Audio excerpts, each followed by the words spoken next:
Friends, welcome to my channel study time. और कैसे हैं आप सब लोग? होप आप सब बहुत अच्छे होंगे और आपकी पढ़ाई अच्छी चल रही होगी।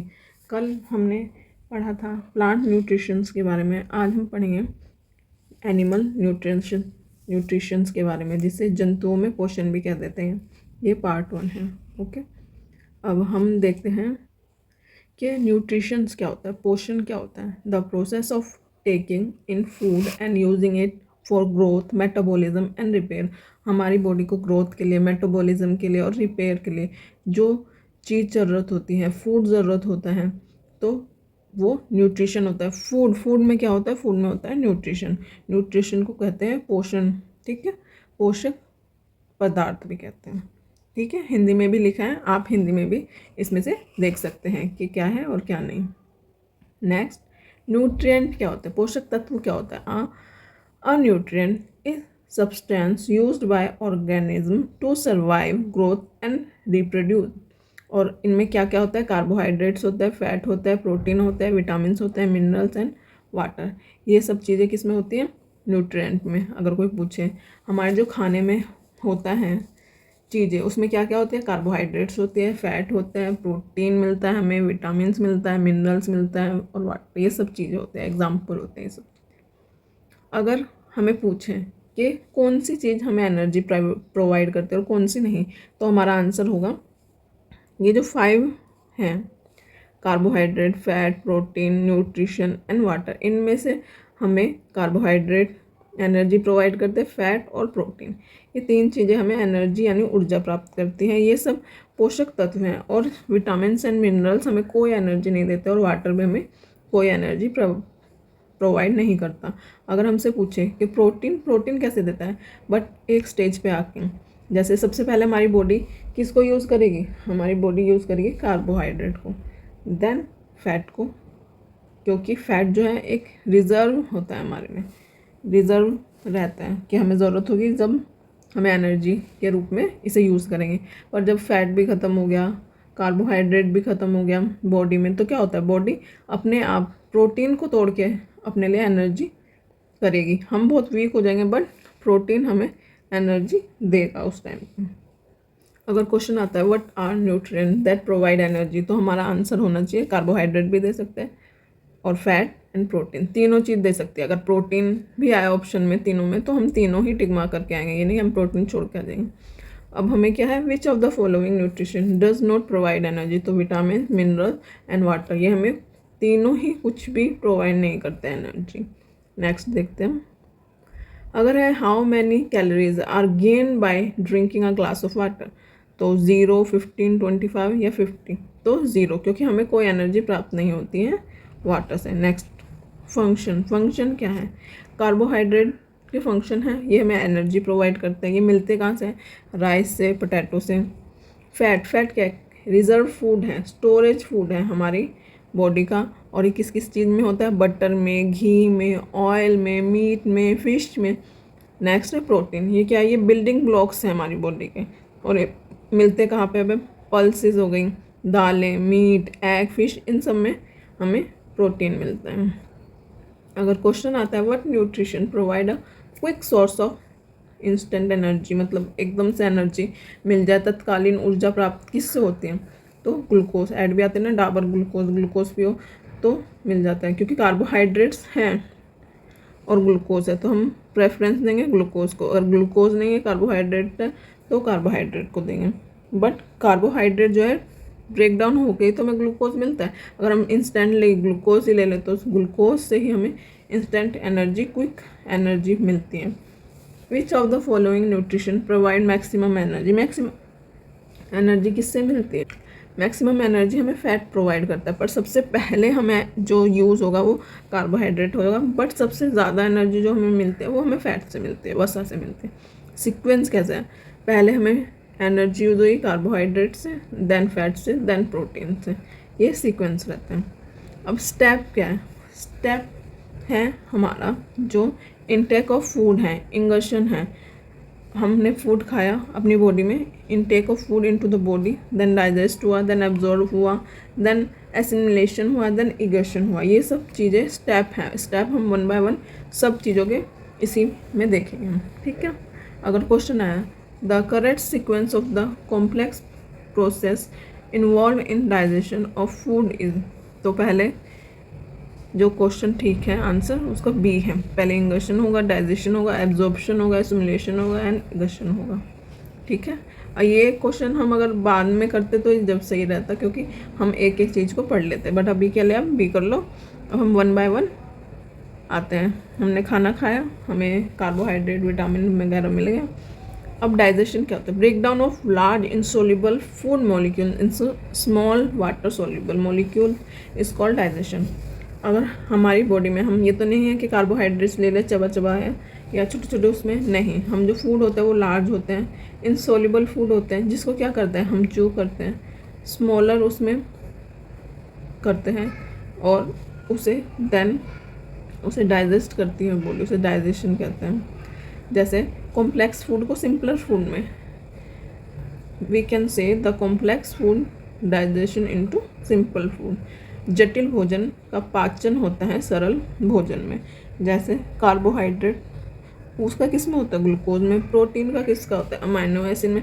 कार्बोहाइड्रेट्स क्या है? ये जो पूरी लंबी चैन है ग्लूकोज की। तो कंप्लीट डाइजेशन कब होगा? जब एक एक मॉलिक्यूल अलग हो जाएगा। प्रोटीन का कंप्लीट डाइजेशन कब होगा? जब अमाइनो एसिड अलग अलग हो जाएंगे। फैट का कब होगा? फैटी एसिड और ग्लिसरॉल अलग अलग हो जाएगा। ये सब जब होगा, जब एक एक इनका वो अलग हो जाएगा, कंप्लीट डाइजेशन हो जाएगा।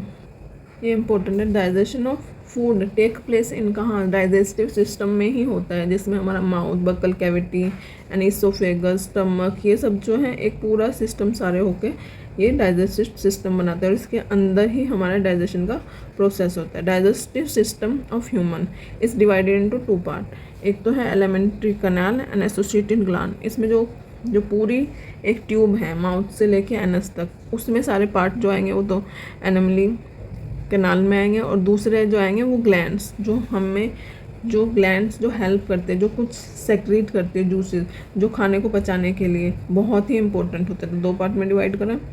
अब एलिमेंट्री कैनाल मैंने बताया ना, एक लॉन्ग ट्यूब है running from mouth to anus, ठीक है। और एसोसिएटेड ग्लैंड है, gland associate with the digestion, जिसमें लीवर, पैनक्रियाज और स्लाइवरी ग्लैंड आते हैं। अगर ये भी क्वेश्चन आ जाता है कि स्लाइवरी ग्लैंड कितने पेयर में होते हैं, तो 3 पेयर्स में हमारी बॉडी में प्रेजेंट होते हैं salivary gland. Alimentary canal contain following parts. कौन कौन से पार्ट है? फर्स्ट है mouth, then buccal cavity, pharynx, oesophagus, stomach, small intestine, large intestine and anus. ये सब चीज़ें हैं। स्मॉल इंटेस्टाइन के भी 3 पार्ट हैं और लार्ज इंटेस्टाइन के भी 3 पार्ट हैं, जो हम आगे डिटेल में पढ़ेंगे। देखिए ये फिगर है, इसमें क्या है? ये माउथ है, ये बक्कल कैविटी है, फिर जहाँ हमारा विंड पाइप और फूड पाइप कनेक्ट होता है, एक जगह मिलता है, उसे पेरेंट्स कहते हैं। ये बड़ी सी ट्यूब जो है ये इसोफेगस है। आपका स्टमक है, स्टमक के ये जो आगे हैं यहाँ से स्मॉल इंटेस्टाइन शुरू हो जाती है, बहुत ज़्यादा कॉयल होती है यहाँ तक, और फिर यहाँ से जो दिख रहा है ये ग्रीन वाला, यहाँ तक ये लार्ज इंटेस्टाइन होती है, और फिर ये एनस आ जाता है। तो ये पूरा ही इस टाइप से हो जाता है। देखिए स्मॉल इंटेस्टाइन के 3 पार्ट होते हैं।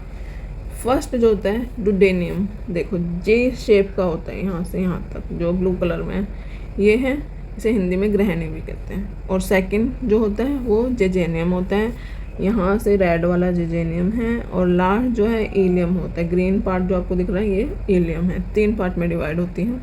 इसी प्रकार लार्ज इंटेस्टाइन भी 3 पार्ट में डिवाइड होती है, जिसको फर्स्ट जहाँ ये रेड कलर का है, ये है जो आपको दिख रहा है रेड कलर में, इसको कहते हैं कैप्सिकम। ये अब यूज़ नहीं होता है, इसका यूज़ नहीं है, ये अपेंडिक्स में चेंज हो चुका है। अपेंडिक्स का हमारे बॉडी में कुछ यूज़ नहीं है। ये एक वेस्टिजियल ऑर्गन है, और वेस्टिजियल ऑर्गन हमारी ऑर्गन तो है, बट हमारी बॉडी में उसका कोई यूज़ नहीं है, तो इसका कोई यूज़ नहीं है। सेकेंड जो पार्ट होता है उसमें कोलोन होता है एंड थर्ड रेक्टम होता है। तो ये 3 पार्ट हैं।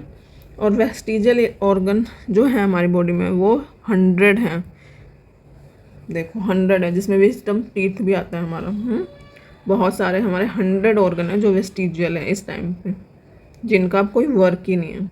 देखिए डिटेल में आपको इसमें दिखाई देगा इस डायग्राम में। स्लेवरी ग्लैंड है, 3 पेयर से हमारा सब चीज़, लीवर, स्टमक और हर एक पार्ट अलग अलग करके, पैनक्रियाज, गाल ब्लैडर और ये सब इस डायग्राम में दिए हैं, आप एक बार पॉज करके देख लीजिए, वही है सब चीज़ें। अगर क्वेश्चन आता है लेंथ ऑफ एलिमेंट्री कैनाल तो 9 मीटर होती है, और लेंथ ऑफ स्मॉल इंटेस्टाइन जो है वो 6 मीटर टू 7 मीटर होती है, और length of large intestine 1.5 metre होती है। ये मत सोचना कि उसका नाम लार्ज है तो वो लार्ज है, नहीं, वो इस टाइप से लार्ज है। ये छोटी है बट इसकी लेंथ बड़ी है, सबसे ज़्यादा बड़ी, और कॉइल जो होती है यही होती है।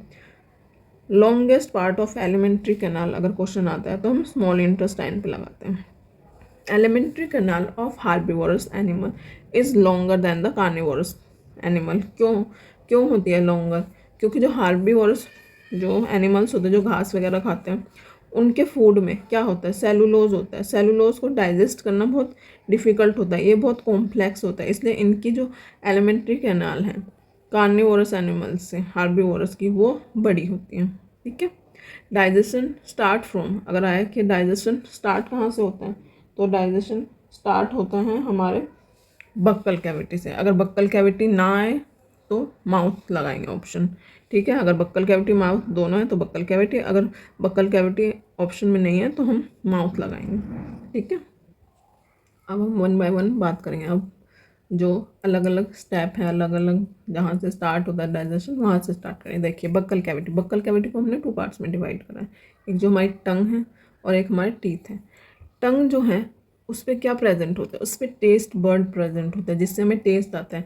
जैसे देखिए यहाँ पे टिप है, टिप से हमें क्या पता चलता है कि स्वीट टेस्ट आ रहा है। साइड में क्या पता चलता है, साइड में पता चलता है सॉल्टी एंड सॉर टेस्ट का, नमकीन और खट्टा। और बीच में जो होता है वो कोई भी टेस्ट बर्ड नहीं होते, बीच में आपको कोई पता नहीं चलता। और सबसे पीछे जो बेस होता है वहाँ से बिटर टेस्ट का होता है, जैसे कड़वा जो होता है, बीच में कोई टेस्ट नहीं होता और ये सब टेस्ट होते हैं। ठीक है, नेक्स्ट जो हमारे टीथ हैं, स्टडी ऑफ टीथ को कहते हैं ओडोंटोलॉजी, और ओडोंटोब्लास्ट जो होता है वो टीथ फॉर्मिंग सेल होता है। ठीक है, अपर लेयर ऑफ टीथ किसकी बनी होती है, इनेमल के। इनेमल जो होता है वो हार्डेस्ट सब्सटेंस होता है हमारी बॉडी का, देखिए लिखा हुआ बिलो द इनेमल। इनेमल के नीचे कौन सी आती है, डेंटिन।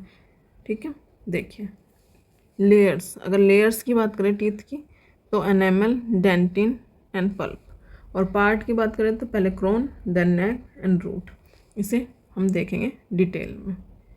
देखिए enamel is the made up of, किस चीज़ से बना है, calcium carbonate plus calcium phosphate, इसलिए ये सबसे हार्डेस्ट जो है वो चीज़ है हमारी बॉडी की।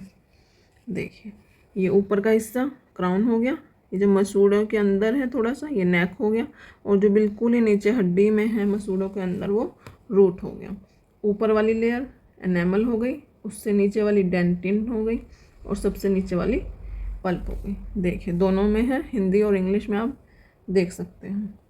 अब टीथ जो हैं हेट्रोडेंट जो होता है, डिफरेंट टाइप ऑफ टीथ होता है, मतलब एक जैसे नहीं है, जैसे अलग अलग टाइप के हमारे दांत हैं अलग अलग हैं, बट जो मेंढक के दांत हैं उसे होमोडोंट कहेंगे, मतलब उसके दांत एक जैसे हैं, हमारे अलग अलग हैं। हमारे 4 टाइप के दांत हैं जिसमें इंसीजर, कैनन और प्री मोलर और मोलर आते हैं। फर्स्ट का काम क्या है, कटिंग करना। कैनियन का काम है टीयर करना, फाड़ देना, चीर के फाड़ना, और फर्स्ट जो है सिर्फ काटना।